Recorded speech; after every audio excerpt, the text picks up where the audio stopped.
ಗುರುಜಿ, ಇನ್ನು ಕುಂಭರಾಶಿಯವರ ಮೇಲೆ ಈ ಚಂದ್ರಗ್ರಹಣ ಯಾವ ರೀತಿಯಾದಂತಹ ಪರಿಣಾಮ ಬೀರುತ್ತೆ? ಕುಂಭರಾಶಿಯ ಫಲಾನುಫಲದ ಬಗ್ಗೆ ತಿಳಿಸ್ಕೊಡಿ. ನೋಡಿ, ಈಗಾಗಲೇ ಕುಂಭರಾಶಿಯಲ್ಲೇ ರಕ್ತಚಂದ್ರಗ್ರಹಣ ಆಗ್ತಾ ಇರೋದು.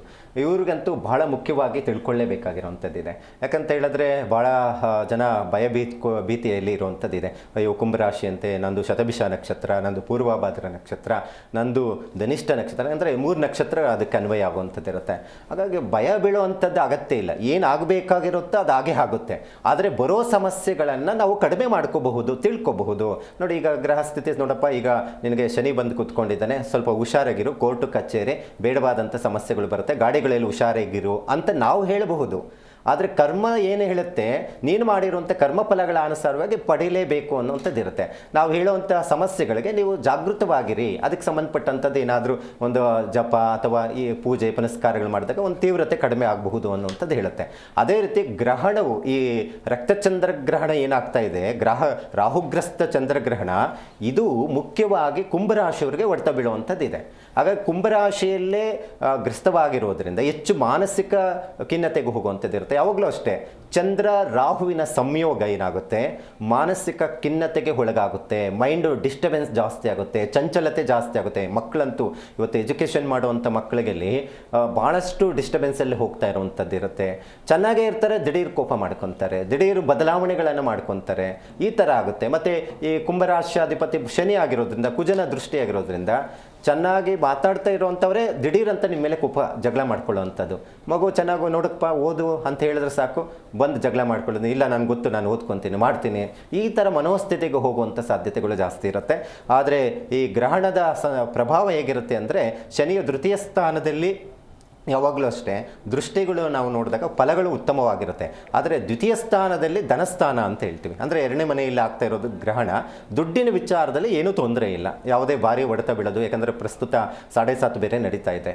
ಆದರೆ 7.5 ನಡೀತಾ ಇದ್ದರೂ ದ್ವಿತೀಯ ಸ್ಥಾನದಲ್ಲಿ ಧನಸ್ಥಾನದಲ್ಲಿ ಶನಿ ಇರೋದ್ರಿಂದ ದುಡ್ಡಿನ ವಿಚಾರದಲ್ಲಿ ಅನುಕೂಲ ಆಗುತ್ತೆ. ಯಾವುದೋ ಬರಬೇಕಾಗಿರೋದು ದುಡ್ಡು ಬಂದು ಸೇರುವಂಥದ್ದು ಇರುತ್ತೆ.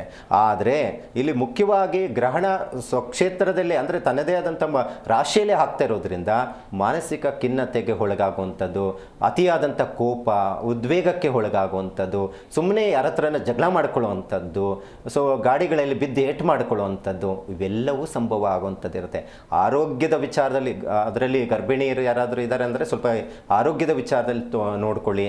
ಮತ್ತು ಅದರ ಜೊತೆಗೆ ರಾಶ್ಯಾಧಿಪತಿ ಶನಿಯ ದೃಷ್ಟಿ ಇರೋದ್ರಿಂದ ಏನಾದರೂ ಬೀಳೋದು, ಸರ್ಜರಿಗಳು ಮಾಡುವಂಥದ್ದು. ಈಗ ನಿಮ್ಗೇನೋ ಒಂದು ಸರ್ಜರಿ ಆಗಬೇಕು, ಇದೇ ತಿಂಗಳಲ್ಲಿ ಮಾಡಬೇಕು ಅಂತ ಹೇಳಿದ್ರೆ ಅದು ಏನಾದರೂ ತೊಂದರೆಗಳು ಆಗುವಂಥದ್ದು. ಏನಾದರೂ ಈ ಅಮಾವಾಸ್ಯೆ ಕಳೆದ ಒಂದು 10 ದಿವಸ ಆದಮೇಲೆ ನೀವು ಮಾಡಿಕೊಂಡ್ರೆ ಒಳ್ಳೆಯದು. ಯಾಕಂದರೆ ಅಷ್ಟು ಚೆನ್ನಾಗಿಲ್ಲ.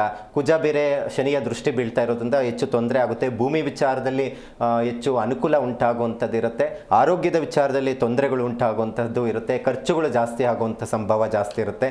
ಹಾಗಾಗಿ ಆದಷ್ಟು ಇವರು ಮಾಡ್ಕೊಳ್ಳುವಂಥ ಪರಿಹಾರ ಏನು ಮಾಡ್ಕೋಬಹುದು ಅಂತ ಹೇಳಿದ್ರೆ, ಚಂದ್ರಬಿಂಬ, ಗೋಧಿ ಮತ್ತು ಅದ್ರ ಜೊತೆಗೆ ಕಪ್ಪು ಎಳ್ಳು, ಉದ್ದಿನ ಕಾಳನ್ನು ಪೂಜೆ ಮಾಡಿ ಹನುಮಂತನ ದೇವಸ್ಥಾನಕ್ಕೆ ದಾನ ಕೊಡೋದು ಬಹಳ ಮುಖ್ಯವಾಗಿದೆ. ಆಂಜನೇಯನ ಅಷ್ಟೋತ್ತರ ಹೇಳ್ಕೊಳ್ಳಿ, ಮತ್ತು ಶನೇಶ್ವರ ಅಷ್ಟೋತ್ತರ, ರಾಹು ಅಷ್ಟೋತ್ತರವನ್ನು ಪಠನೆ ಮಾಡ್ಕೊಳ್ಳೋದ್ರಿಂದ ಹೆಚ್ಚು ಅನುಕೂಲ ಉಂಟಾಗಲಿಕ್ಕೆ ಸಾಧ್ಯ ಇರುತ್ತೆ. ಗುರುಜಿ, ಇದೀಗ ಕೊನೆಯ ರಾಶಿ ಮೀನರಾಶಿ. ಮೀನರಾಶಿಯ ಮೇಲೆ ಚಂದ್ರಗ್ರಹಣ ಯಾವ ರೀತಿಯಾದಂತಹ ಪರಿಣಾಮ ಬೀರುತ್ತೆ? ನೋಡಿ, ಈಗಾಗಲೇ ಸಂಭವಿಸ್ತಾ ಇರೋದು ಮೀನರಾಶಿಯವರಿಗೆ 12ನೇ ಮನೆ ವ್ಯಯಸ್ಥಾನ ಅಂತ ಹೇಳ್ತೀವಿ ನಾವು. ಯಾವಾಗಲೂ ಅಷ್ಟೇ ವ್ಯಯಸ್ಥಾನದಲ್ಲಿ ಯಾವುದೇ ಗ್ರಹ ಇರಲಿ, ಅದರಲ್ಲಿ ವಿದೇಶಕ್ಕೆ ಸಂಬಂಧಪಟ್ಟಂತಹದ್ರಲ್ಲಿ ಹೆಚ್ಚು ಅನುಕೂಲ ಆಗುತ್ತೆ ಅಂತ ಹೇಳುತ್ತೆ. ನೋಡಿ, ಈಗಾಗಲೇ ಸಂಭವಿಸ್ತಾ ಇರೋದು ವಿದೇಶಕ್ಕೆ ಸಂಬಂಧಪಟ್ಟಂಥದ್ದು ಏನಾದರೂ ಕೆಲಸ ಪ್ರಯತ್ನ ಮಾಡ್ತಾ ಇರುವಂಥ ಮೀನರಾಶಿಯವ್ರಿಗಂತೂ ಒಳ್ಳೆ ಜಾಕ್ಪಟ್ ಹೊಡೆಯುವಂಥದ್ದು. ಯಾಕಂತ ಹೇಳಿದ್ರೆ 1-2 ತಿಂಗಳಲ್ಲಿ ಏನಾದರೂ ವಿದೇಶದಲ್ಲಿ ಹೋಗಿ ಕೆಲಸದಲ್ಲಿ ಅನುಕೂಲ ಆಗುವಂಥದ್ದು ಕಂಡುಬರುವಂಥದ್ದು ಆಗಿರುತ್ತೆ. ಮತ್ತು ಜನ್ಮದಲ್ಲೇ ಶನಿ ಇರೋದರಿಂದ ಒಂದಿಷ್ಟು ಲೇಟ್ ಆಗಬಹುದು, ಕೆಲಸಗಳಲ್ಲಿ ಒಂದಷ್ಟು ತೊಂದರೆಗಳಾಗ್ಬೋದು. ಆದರೆ ಹಿಡಿದಂಥ ಕೆಲಸ ಯಾವುದೇ ಆಗಬಹುದು, ಅದು ನೀವು ಮಾಡ್ತೀರಾ ಅನ್ನುವಂಥದ್ದಿದೆ. ಆದರೆ ಗೋಚಾರದಲ್ಲಿ ನಾವು ನೋಡೋಕೋದ್ರೆ ಗುರುಬಲ ಇಲ್ಲ. ಆದರೆ ಗ್ರಹಣದಲ್ಲಿ ನೋಡೋಕೋದ್ರೆ ವ್ಯಯಸ್ಥಾನದಲ್ಲಿರೋದ್ರಿಂದ ಖರ್ಚುಗಳು ಜಾಸ್ತಿ ಮಾಡುತ್ತೆ. ವಿದೇಶದಲ್ಲಿ ಹೆಚ್ಚು ಅನುಕೂಲ, ಏನಾದರೂ ಬಿಸ್ನೆಸ್ ಮಾಡುವಂಥವ್ರು ಅಥವಾ ಕೆಲಸಕ್ಕೆ ಪ್ರಯತ್ನ ಮಾಡುವಂಥವ್ರಿಗೆ ಅನುಕೂಲ ಆಗುವಂಥದ್ದು ಇರುತ್ತೆ ಅನ್ನುವಂಥದ್ದನ್ನು ಹೇಳುತ್ತೆ. ಆದರೆ ರಾಶಿಯಲ್ಲಿ ಜನ್ಮದಲ್ಲಿ ಶನಿಯ ಕುಜನ ದೃಷ್ಟಿ ಇರೋದ್ರಿಂದ ಒಂದಿಷ್ಟು ಚಿಕ್ಕಪುಟ್ಟ ವಿಚಾರದಲ್ಲಿ ಡಿಸ್ಟರ್ಬೆನ್ಸ್ ಆಗೋದು, ಕಲಹಗಳು, ಕೆಲಸದ ಒತ್ತಡಗಳು ಜಾಸ್ತಿ ಆಗುವಂಥ ಸಂಭವ ಕಂಡುಬರುವಂಥದ್ದು ಇರುತ್ತೆ. ಕರ್ಮಸ್ಥಾನದಲ್ಲಿ ಕೇಂದ್ರದಲ್ಲಿ ನೋಡಿ, ಇದು ಬಹಳ ಮುಖ್ಯವಾಗಿರುವಂಥದ್ದು. ರಾಷ್ಟ್ರಾಧಿಪತಿ ನಾವು ನೋಡಿದಾಗ ಕರ್ಮಸ್ಥಾನದಲ್ಲಿ 4ನೇ ಮನೆಯಲ್ಲಿ ಕೇಂದ್ರದಲ್ಲಿ ಇರೋದರಿಂದ ಎಲ್ಲ ಕೆಲಸಗಳು, ಕಾರ್ಯಗಳು ಉತ್ತಮವಾದಂಥ ಫಲಗಳನ್ನು ಕೊಡುತ್ತೆ. ನೋಡಿ, ಇಲ್ಲಿ ನಾವು ಮೀನ ರಾಶಿಗೆ ಅಧಿಪತಿ ಯಾರು? ಗುರುಗ್ರಹ. ಗುರುಗ್ರಹ ಚತುರ್ಭಾವ ಅಂದರೆ ಮಿಥುನ ರಾಶಿಯಲ್ಲಿ ಇರೋದ್ರಿಂದ ಅದು ಕೇಂದ್ರ ಆಗಿರುತ್ತೆ. ಈ ಮೀನ ರಾಶಿಯವರಿಗೆ ಅಂಥವ್ರಿಗೆ ಯಾವುದೇ ಕೆಲಸ ಕಾರ್ಯಗಳನ್ನು ಹಿಡಿದಂಥ ಕೆಲಸ ಅನುಕೂಲ ಆಗುವಂಥ ಸಾಧ್ಯತೆ ಇರುತ್ತೆ. ಒಟ್ಟಾರೆ ಮೀನರಾಶಿಯವರಿಗೆ ಬಹಳ ಚೆನ್ನಾಗಿದೆ, ಏನೂ ಸಮಸ್ಯೆ ಏನಿಲ್ಲ. ಗುರುಗೆ ಸಂಬಂಧಪಟ್ಟಂಥದ್ದು ಧಾನ್ಯ ಬಂದು ಕಡಲೆಕಾಳು, ಮತ್ತು 12ನೇ ಮನೆಯಲ್ಲಿ ಗ್ರಹಣ ಸಂಭವಿಸ್ತಾ ಇರೋದ್ರಿಂದ ಒಂದಷ್ಟು ಉದ್ದಿನಕಾಳು ಮತ್ತು ಅಕ್ಕಿಯನ್ನು ಪೂಜೆ ಮಾಡಿ ಅದನ್ನು ಗುರು ದೇವಸ್ಥಾನ, ಯಾವುದಾದ್ರೂ ರಾಘವೇಂದ್ರ ದತ್ತಾತ್ರೇಯ ದೇವಸ್ಥಾನ ಇದ್ದರೆ ದಾನ ಕೊಡುವಂಥದ್ದು ನೀವು ಮಾಡಿ, ಇದರಿಂದ ಬರುವಂಥ ಸಮಸ್ಯೆಗಳಿಂದ ದೂರ ಹೋಗ್ಲಿಕ್ಕೆ ಸಾಧ್ಯ ಆಗುತ್ತೆ.